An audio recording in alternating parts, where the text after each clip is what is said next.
Good afternoon. This is Simon Schwartz, Associate Director of the Colorado Ambulatory Surgery Center Association. Today we're down at the Denver Surgery Center with Mr. David Ornelas. David is a longtime leader of the Colorado ASC Association. He's been involved with fundraising efforts with the National PAC and involved with the National Association. Been involved in other state associations that I've been engaged with, and we've known each other, I want to say, for over 15 years at this point. Going on almost 20 years. We've traveled to other countries together. We've done a number of different trips. So, as I do with most of these shorts with Schwartz, how's life? How are things going? How's your summer going? How are things at the ASC and your personal life as well? Well, first of all, Simon, pleasure to be with you as always. Like I said, we go back a long time. I was actually thinking about this the other day, and yeah, close to 20 years. Starting back when Oregon was part of Washington, back with the old OASCA group, right? Hmm. Um, but yeah, summer's good, busy. We are, you know, lots of new things here at the surgery center. Lots of leadership changes, all for the good. Hired a new director of nursing that's been my director in the past when I was with the previous company. So it's good to have her on board and just picking up where we left off a couple of years ago. So getting things into shape, recruiting new doctors, volumes higher than last year. So it's always busy on the surgery center scene. Personally, just enjoying the summer, my favorite time of the year. Just trying to get outside and just hiking. It's a beautiful Colorado landscape that we're blessed to be Yeah, part of. we were talking about just earlier how I just got back from the Pacific Northwest, and today's a little bit of a gray day, but we've had Mhm. very warm days, and then going into summer, and it's still spring, but we're getting there. So I appreciate that update. You know, you mentioned at the ASC you're producing more than ever. Lots of patients out there, lots of leadership changes, and hiring on some new staff. And it kind of brings to mind that number one, we have an annual conference coming up next month. Very excited about Denver West, the content we're putting together. And I want to thank you for agreeing to be the moderator of one of our sessions that's focusing on succession planning and mentorship, menteeship, the program that ASCA puts on, but just the general concept within our industry. And you bring up these things about leadership changes and recruitment, and your physician's production rate. And what comes to mind for me is succession planning and the value of these relationships. So first, thank you for being a moderator of the session, but would love to hear your thoughts about how relationships kind of have impacted your career, and the benefits of them, and in turn, whether or not you were ever part of an apprenticeship program, the idea of mentorship and what the value it's come to in your life. Yeah, actually, I've been able to benefit from succession planning and mentorship in a couple of different areas. One, starting out at the surgery center in Oregon when I first got involved in the ASC industry back again, 20 years ago. My administrator is someone that she just took me under her wing. We were starting a brand new surgery center with USPI, just really building this from scratch, and she had me in at every single level, every single meeting, discussion. And one of the things I love what she told me, she said, I told her, hey, I don't agree with this decision on this thing. She said, great. If you're going to agree with everything I say, I don't need you. I want I want you to challenge me, and sometimes I would, and she's like, okay, that's a great idea. Let's go with that instead. So it was empowering to Very hear that. empowering, very empowering. And she just kept bringing me up, bringing me up, bringing me up. And actually took me to my first conference. Again, we were talking about when Oregon and Washington were merged, took me to my first conference in Seattle. And I guess that kind of segues into another part of mentorship. I met back when it was Strategic Resources, Rob Schwartz, met him there in Seattle. And we've been friends for 20 years now. He's actually I consider him a father figure and a mentor to me and one of my best friends. But also just took me. I'll just pause and say Rob Schwartz is my father, so just Yes, everyone understands and he's mine more too. than just a father figure to me. He is my father. So I'll let you keep going, brother Ornelas. Yes, yeah. No, what in fact I just talked to him yesterday. You know, but yeah, one of my best friends, and really just took me under his wings too, and taught me the industry, the politics around it, the business around it, encouraged me to continue to get involved. Simon mentioned earlier being on the Askapac fundraising at the national level. So again, Rob and Simon asked me to volunteer and lead Colorado for that. So we did that for 2 years, and that got me introduced to people at the national level and working at national fundraising and going to the Washington D.C. fly-ins and meeting with legislators and just wanting to get involved and being under the wings, the tutelage of the right people. Just one thing led to another, and it's just kept on going for a beautiful journey for 20 years. How do you think others can benefit from engagement? I think as leaders, we need to be always keeping our eye out and our ears open for people that are interested, people that perhaps are frontline nurses or directors of nursing, people that are interested in the industry and wanting to see the industry to continue to grow even after we're long gone.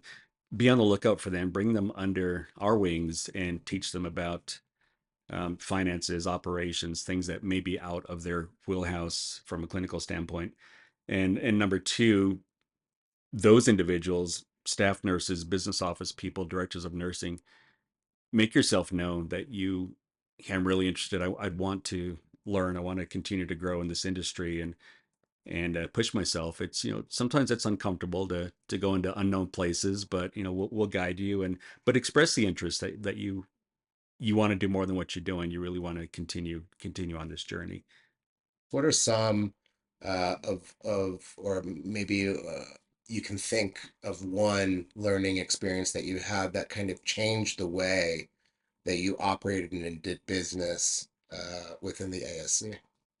Yeah, for me, it's actually listening to the people that were generous enough to teach me and guide me to actually listen to their wisdom. They got to where they are for a reason, and I can't remember what it was that I wanted to do. And my boss, I mentioned her earlier in Oregon. She said, "No, that's not a good idea." And probably a couple months later, I thought, "Wow, I'm glad we didn't do it my way because she really does know what she's talking about." So again, respect who they are and where they are, how they got to where they are, and they'll guide you along the right way. Where do you see the industry heading, and kind of one or two things that you think our listeners and our members should know related to the ASC industry? I think as long as we stay in line with our mantra, patients first, good quality, cost effective care. I get calls from doctors at the hospitals all the time wanting to bring their cases over here. We're more efficient, saves their patients money.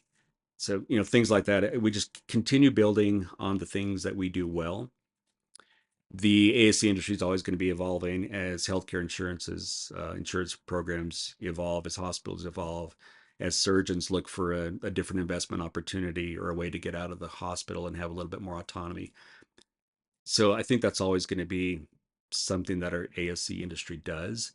So what we need to do as leaders and upcoming leaders, I think we need to keep an open mind on how we can grow with those changes is what I tell my staff all the time. I don't really want reasons why we cannot do something. I want you to help me figure out how we can do this.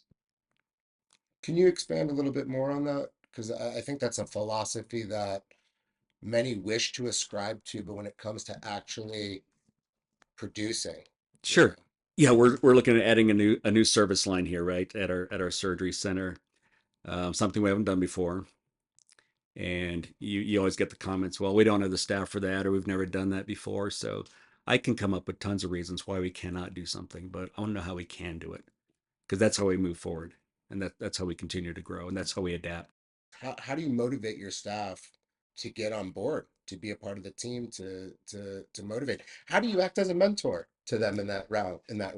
I think showing them what they've done in the past. Well, 2 years ago we weren't doing this, and you've adapted, and we're doing this now. And I brought it up the other day. We kind of had a slow day, and they were talking about staff was talking about a slow day, and I said, but in reality, we're actually busier than we were last year. But Yeah, enjoy the breather. enjoy the breather, yes, because it's not going to last. But number two, you got used to working at a higher level, at a higher speed than you were even 3 years ago, and now we're busier than we were last year, but you don't really realize it because you've had a slow day. So you've gotten used to working more, working faster, doing more procedures. So there's always going to be obstacles, but we gradually overcome them. So in the psychology world, psychiatry world, it almost sounds like, with it, whether it's the staff meeting or the board meeting, it's taking a moment for mindfulness. Like, hey, it might feel like we're going slow, but that's because you've been going at 150 miles an hour, Yeah, and now you're going 100 miles an hour, so you're still going, but yeah. So I like that. So taking some time to be mindful with your staff and acknowledge the work that's being done, and I think, and correct me if I'm wrong, but I'm sure that's a similar approach to when things may not be going in a positive direction as well. yeah. We need to know the good and the bad. We have a clinical leadership here team here that I work with. My directors of nursing, my OR charge nurse, pre-op package charge nurse, business office manager. So we just kind of have a roundtable discussion, and like I like to call it, let's go around the horn, talk about what's working, what's not working, get them excited. Like yesterday, I said, hey, our staff evaluation we increased by 23 points over last year, which is huge because we've gone through a lot of changes here, a lot of new leadership, a lot of staff changes. Not all for the good. It's all for the good, but our points went up, increased by 23% staff satisfaction. So I said, this is on you. You guys did this. This is your leadership. So I like them to see how their day-to-day efforts are actually translated into something bigger, perhaps in a percentage score. Guys, we've come a long way. We're one of 2 out of 3 centers that were able to do this, et cetera. So I like them to see how their efforts, they may go unseen, unappreciated, but they really are noticed, and they do translate into something bigger. And I think that helps carry the interest and the thought in their mind that, wow, hey, I did this, and we can do things. So it's funny because you give them ownership over their success, but Hmm. also ownership over learning opportunities as well. It's funny, you talk about analytics and data. What are you utilizing your data for? What do we do with data? And I think right here is a very easy, concrete, quick way to utilize data to help improve morale within your staffing. Yeah, What are some words of encouragement that you can give about different staff people taking advantage of an organization like ourselves? yeah, definitely. I like to get my directors of nursing involved in the conference. I want them to go to the conference. I want them to go to all these wonderful courses that Casca is offering, the infection control. I shoot those out to our people in the sterile processing department. Guys, attend these classes. They're here for us to take advantage of, and to help us. So get as many of my staff members involved in the organization that I can. That's always huge. Um, Another thing is just reaching out to the community. There's so many other organizations out there that I think would benefit by hearing what we do,